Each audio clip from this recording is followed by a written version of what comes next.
ભૂવો ક્યારેક સગીરાને પોતાનો શિકાર બનાવે અને તેના અત્યાચારથી યુવતી જીવન ટૂંકાવે. આવો જ કંઈક કેસ છે વડોદરામાં સામે આવ્યો છે. એક મૃત યુવતીના મોબાઈલના પુરાવાના આધારે પોલીસે એક ભૂવાની ધરપકડ કરી છે કે જે એ યુવતી ઉપર અનેકો વાર અત્યાચાર ગુજારી ચૂક્યો હતો અને એને ત્રાસ અને આપદા પણ આપતો હતો. સાથે જ ધરપકડ જે થઈ છે એ ગિરીશ ઉર્ફે બાપુ પરમાર, તેની પૂછપરછ હાલ છે પોલીસ કરી રહી છે. પરંતુ અહીંયા મહત્વની વાત એ છે કે અત્યારે ટેકનોલોજી, અત્યાધુનિક જીવન આપણે જીવી રહ્યા છે, તેમ છતાં પણ લોકો એ અંધશ્રદ્ધાનો ભોગ બની રહ્યા છે.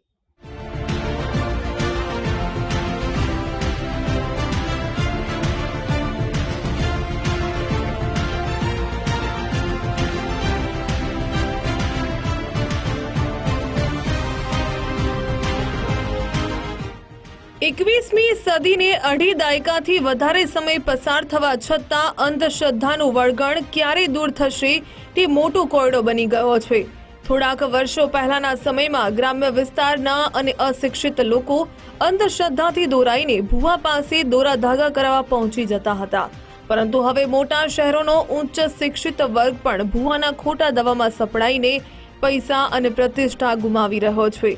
અમદાવાદના ચાંદલોડિયામાં ભૂવાએ સગીરાનું વારંવાર શારીરિક શોષણ કર્યાના બનાવ બાદ હવે સંસ્કાર નગરી ગણાતા વડોદરામાં ભૂવાના અત્યાચારથી એક યુવતીએ જીવ ગુમાવ્યો. વડોદરાના છાણીના તુલસીવાડી વિસ્તારમાં રહેતી 28 વર્ષીય યુવતી થોડા સમય પહેલા બીમાર થઈ.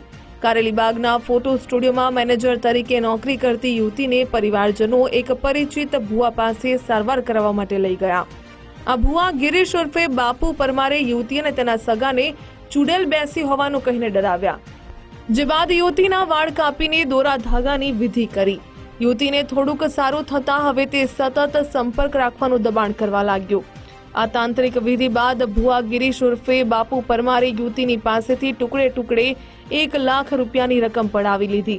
યુવતીના ઘરે જતા આવતા ભૂવાએ મળવા માટે થઈને શારીરિક અને માનસિક ત્રાસ આપતા કંટાળેલી યુવતીએ 6 મહિના પહેલા જ આપઘાત કરી લીધો. હોસ્પિટલમાં સારવાર દરમિયાન યુવતીનું મોત નિપજતા પરિવારજનોએ કુંભારવાડા પોલીસ સ્ટેશને અકસ્માતે મોતનો ગુનો દાખલ કરાવ્યો. પરંતુ મૃતકના બહેન બનેવીની રજૂઆતને ધ્યાને લઈને પોલીસે યુવતીના મોબાઈલ ફોનને વધુ તપાસ અર્થે ફોરેન્સિક સાયન્સ લેબોરેટરીમાં મોકલી આપ્યું હતું, જેના ડેટામાં ગિરીશ ઉર્ફે બાપુ પરમારે યુવતીનું બ્લેકમેલિંગ અને શોષણ કર્યાના પુરાવા મળતા ઢોંગી ભૂવાની ધરપકડ કરી જેલના સળિયા પાછળ ધકેલી દીધો છે.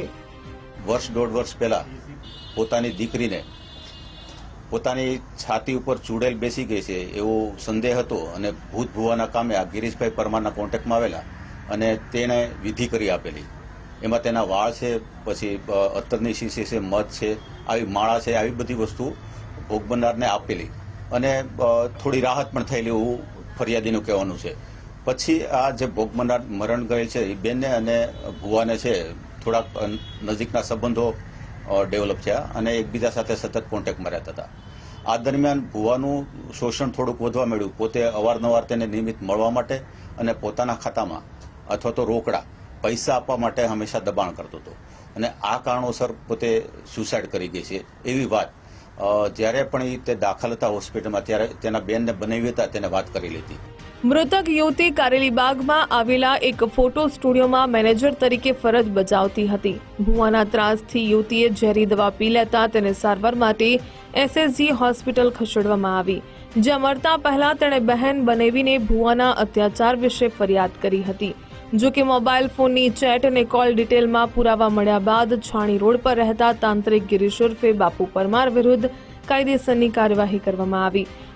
જો કે ભૂવો પૈસા સારવાર કર્યા બાદ સારું થતા દાનપેટી આપ્યાનો રાગ આલાપી રહ્યો છે.